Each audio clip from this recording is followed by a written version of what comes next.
할아버지, 할머니가 들려주는 옛날 이야기. 1. 벼랑 끝에 지혜 소동파, 복의 설계자가 되다. 여러분, 인생의 한가운데에서 몰락은 얼마나 쓸쓸할까요? 나라의 핵심 인재였고 황제의 총애를 받던 남자. 그러나 하루아침에 모든 것을 잃고 이름조차 조롱당하는 벼랑 끝으로 내몰린다면, 여기는 송나라의 황주. 주인공은 소식, 스스로를 동파 거사라 부르기 시작한 위대한 인물입니다. 세상은 그를 좌천당한 죄인, 정치적 패배자라 손가락질했습니다. 하지만 그의 삶의 다음 단계는 바로 이 절망적인 황무지에서 아주 기묘한 사건과 함께 시작됩니다.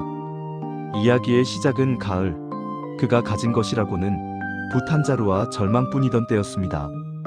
이 운명은 왜 나를 배신했는가? 소동파 운명, 이 얼마나 잔인한 장난인가? 나는 나라를 위했고 백성을 생각했다. 하지만 간신들의 모함에 넘어가 죄인이 되었다. 내게 남은 것은 이 황무지와 굶주림뿐. 아, 내가 운이 없었을 뿐이다. 이 한마디로 모든 절망을 덮어버리고 싶구나. 왕부인 서방님, 오늘은 이 산마로 죽을 끓여야겠습니다. 남은 곡식이 없습니다. 하지만 괜찮습니다. 제가 나가서 밭을 더 일구면. 소동파 부인, 그 손에 흙을 묻히는 것을 언제까지 봐야 하오? 나는 이 나라를 움직이던 관료였소. 이제 내가 할 수 있는 일이 고작 아내의 고생을 지켜보는 것뿐이라니. 나는 너무 불행하오. 왕부인 서방님, 유행은 인간이 통제할 수 없는 우연의 산물이라 하시지 않았습니까? 소동파, 내가 언제 그런 말을 했소? 왕부인 몇 해 전 서방님께서 조정에서 부패한 관료들의 승진을 보시고 홀로 술을 드실 때 하신 말씀입니다.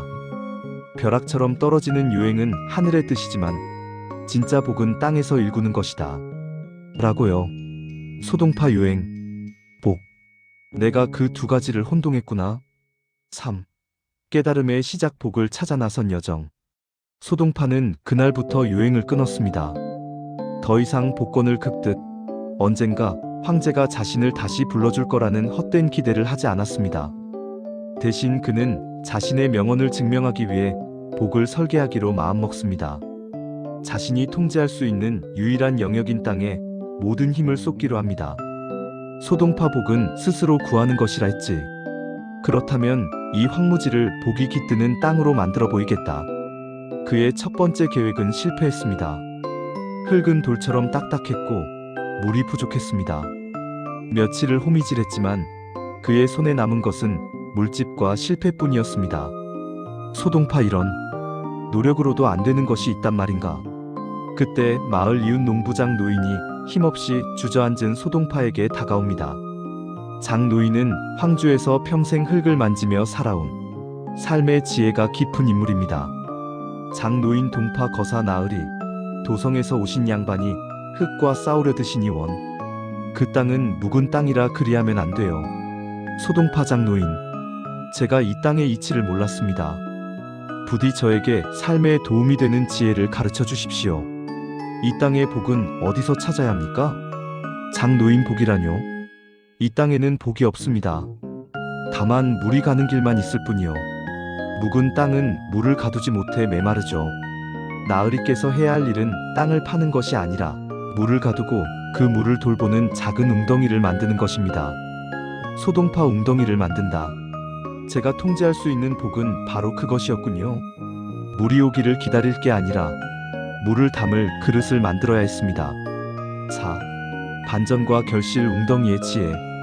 소동파는 웅덩이의 지혜를 깨달은 후 더 이상 자신의 처지를 한탄하지 않았습니다. 그는 자신이 할 수 있는 작은 일, 자신이 통제할 수 있는 일에만 집중했습니다. 그가 가진 것은 이제 더 이상 운이 없는 과거가 아니라 복을 설계하는 현재의 노동이었습니다. 장 노인 나으리, 이제야 나으리께서 진짜 복을 만드시는군요. 유행이 아니라 땀이 만들어낸 복이요. 소동파 장 노인, 저는 예전의 명언만 알았지 그 안에 숨겨진 재미있는 이야기를 몰랐습니다. 복은 스스로 구할 수 있다는 것은 통제할 수 없는 것은 버리고 통제할 수 있는 것에 집중하라는 뜻이었습니다. 밭의 웅덩이처럼 내 마음에도 작은 복을 담을 웅덩이를 만든 것입니다. 이후 소동파는 웅덩이에서 얻은 물로 농사를 지어 풍족해졌고 직접 돼지고기 요리법, 즉 동파육을 개발하며 백성들과 시를 짓는 등 새로운 기쁨을 찾았습니다. 그는 황주에서 복을 설계하는 기술을 완성한 것입니다. 소동파는 황주를 떠나는 날 자신이 일궜던 밥과 웅덩이를 돌아보며 미소 지었습니다. 그가 떠나는 것은 죄인의 몸이 아니라 자신의 운명을 스스로 통제하는 방법을 깨달은 현자였습니다. 하지만 운명은 그에게 마지막, 더 큰 시험을 준비하고 있었습니다. 바로 통제 불가능한 고난 앞에서 무너지지 않을 궁극적인 지혜였습니다. 마음의 자유 폭풍 후 속을 걷는 위대한 현자. 황주에 머무르던 어느 날 소동파는 친구들과의 약속 장소로 향하고 있었습니다. 그의 마음은 평화로웠습니다. 반일로 다져진 몸과 땀으로 일군 곡식이 그에게 자신감을 주었기 때문입니다. 6. 폭풍 후의 습격. 소동파와 벗들은 강가에서 술을 마시며 시를 읊었습니다. 해질녘 술자리가 무르익을 무렵 하늘은 갑자기 검은 구름으로 뒤덮였습니다. 친구 일 이런 날이 심상치 않네. 폭풍우가 몰려오려나 보다. 서둘러 마을로 돌아가야겠네. 친구 이 자네의 집은 강 근처 아닌가? 자네가 일군 밭과 웅덩이가 걱정일세. 빨리 가세. 소동파 역시 초조함을 느꼈습니다. 벼락처럼 찾아오는 유행은 통제할 수 없다고 깨달았지만 자신이 피와 땀으로 만든 통제 가능한 복이 한순간에 사라질 수도 있다는 생각에 불안감이 엄습했습니다. 소동파 아차, 이 비를 내가 어떻게 막을 수 있단 말인가? 기껏 땅을 일궈 복을 만들었거늘 하늘이 한순간에 거두려 하는구나. 7. 고독한 깨달음. 빗속에서 벗들은 이미 멀리 달아나 버렸고 소동파는 홀로 폭풍 후 한가운데에 남았습니다. 그는 자신의 웅덩이를 걱정하는 마음이 과거 조정에서 황제의 총애를 잃을까 두려워하던 마음과 다를 바 없음을 깨달았습니다. 소동파 내가 통제할 수 있는 것에 집중하라고 스스로에게 가르쳤거늘 이제 나는 통제할 수 없는 재앙 앞에서 또다시 흔들리고 있구나. 이 비는 내가 멈출 수 없다. 내 밭을 구할 수도 없다. 그는 잠시 절망했습니다. 그러나 곧 그의 뇌리에 한 가지 생각이 번뜩였습니다. 소동파 잠깐, 이 비를 내가 멈출 수 없다면 이 비에 젖는 나 자신을 통제할 수는 있지 않은가? 그는 옷이 젖는 것을 개의치 않고 빗속을 걸었습니다. 비바람 소리가 귀를 때렸지만 그는 그 소리에 마음을 빼앗기지 않기로 결심했습니다. 소동파 비바람은 찰나에 지나지 않으니 그 소리에 귀 기울이지 말라. 태풍이 지나간 뒤에는 고요함이 찾아올지니. 8. 마음의 해방. 소동파는 빗속을 걷기 시작했습니다. 옷은 이미 진흙투성이가 되었지만 그의 얼굴에는 묘한 미소가 떠올랐습니다. 그는 이 순간을 시로 남기기로 했습니다. 그것이 바로 희대의 명작 정풍파입니다. 소동파 숲을 때리는 빗소리, 어찌하여 휘파람 불고 가볍게 가지 못할까? 소동파 우산 없이 걸어가도 괜찮네. 비바람이 몰아쳐도 두렵지 않네. 그는 완전히 해방된 것입니다. 재앙이 닥쳐도 실패가 닥쳐도 그것에 반응하는 자신의 마음만은 자신이 통제할 수 있다는 궁극적인 지혜를 깨달은 것입니다. 밭과 웅덩이는 사라질 수 있지만 마음의 평화는 사라지지 않습니다. 소동파 진정한 지혜는 내가 통제할 수 있는 복을 만드는 것을 넘어 내가 통제할 수 없는 유행에도 흔들리지 않는 마음, 바로 이 순간의 자유에 있었구나. 9. 흔들리지 않는 중심. 소동파는 훗날 유배지에서 돌아와 더욱 위대한 예술과 문학을 남겼습니다.